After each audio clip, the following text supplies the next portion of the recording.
got to get into this, though, as we look at what this division's going to look like and what these quarterbacks are going to look like.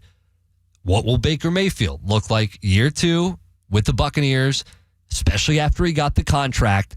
And you don't ever have to worry about Baker Mayfield losing the chip on his shoulder. I think no matter what money comes his way, Baker is always going to have the naysayers, and he's always going to feel the need to go out and prove those naysayers wrong. It's part of his makeup. It's part of his build. It's why we talk about him being a moxie guy. He's just got moxie. He's always fighting. He is a fighter.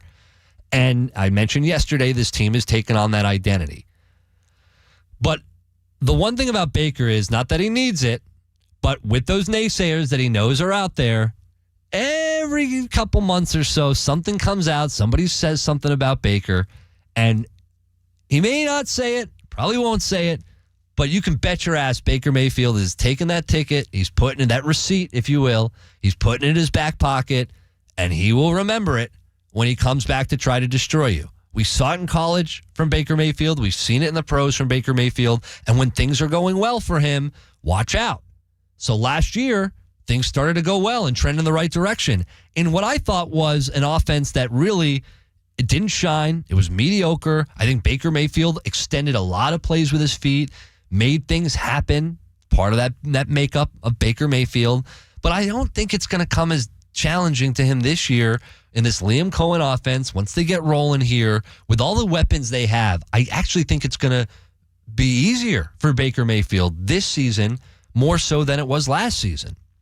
So for Baker having a career year last year, over 4,000 yards passing, 28 touchdowns, only 10 interceptions, I think when this defensive coordinator, Anonymous, that I'm about to tell you what he said, when he puts this out there, you're just creating more bulletin board material for Baker Mayfield.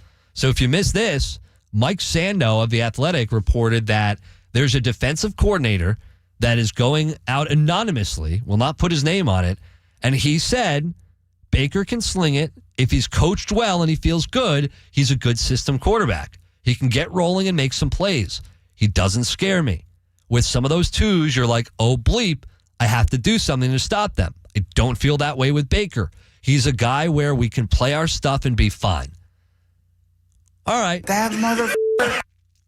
Now, he's not alone with that assessment of Baker Mayfield. In fact, I think if you asked Pat, if Pat was here, Pat might tell you a similar thing. But I'm here to tell you something a little different.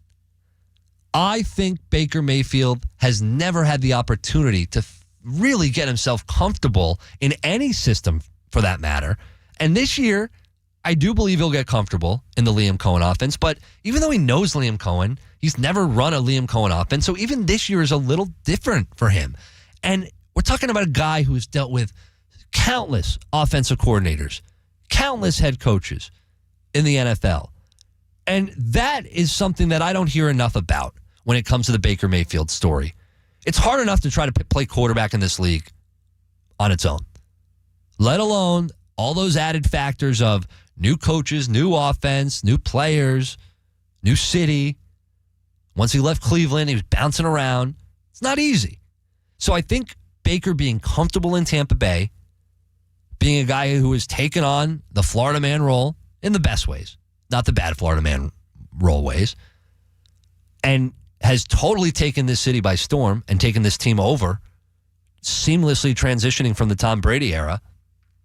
So I think if you add bulletin board material like this, and then we look at the potential, and yes, right now it is just potential, but what this offensive line could look like, the addition of Graham Barton in the draft, we know what Ryan Jensen meant to this team at that position, so I expect Graham Barton to hopefully have a similar impact. I don't know if he'll get in the trenches as much and wreak havoc as far as his mouth as much as Ryan Jensen did, but we'll see. We'll see if he's got some bark in him. But as long as he's doing his thing on the football field, that's all that matters. And then Rachaad White, one more year of experience, ready to go. The addition of Bucky Irving in the draft. We know what he did at Oregon. And catching the football, him and Rachaad White both can be dangerous. We know that Baker loves to use that outlet. We know in this offense, with some space, there can be some dangerous things that are done. Sean Tucker as a third guy, a guy who certainly can contribute. And then you look at those receivers. Mike Evans, Chris Godwin, fully healthy. Jalen McMillan's going to be a stud this year. Mark my words. He will be great this year. Trey Palmer, Cam Johnson, what we expect from him, what we've heard, and what the expectations are that he can be. An undrafted guy from a D2 school coming in there, getting injured in preseason, still making the team because you got to have some special abilities to be able to shine like that. You got to jump off the charts, right? Sterling Shepard, we've seen what he can do in the NFL. He was injured this preseason. Cut. So I think when you look at what they have on offense, the weapons they have, by the way, carrying 4 tight ends, if you missed it, 53-man roster will become official today, but carrying 4 tight ends, I think, well, without the bulletin board material, Baker Mayfield was primed for a monster season already. But you add the bulletin board material, a little bit of an extra chip on the shoulder, didn't need it, but you add a little bit of the extra chip on the shoulder, watch out.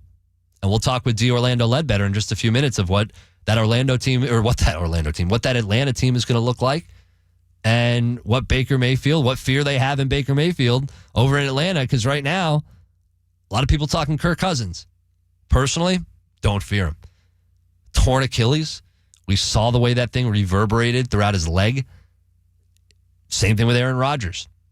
I think the expectations, I think for Aaron Rodgers, they're pretty much where they should be for Kirk Cousins. I don't think a lot of people are expecting too much out of Aaron Rodgers this year. I think people are overlooking him. I think people are overrating what Kirk Cousins can bring to Atlanta right now. I think both of them can meet somewhere in the middle. Aaron Rodgers could have a decent to good season. Same thing with Kirk Cousins.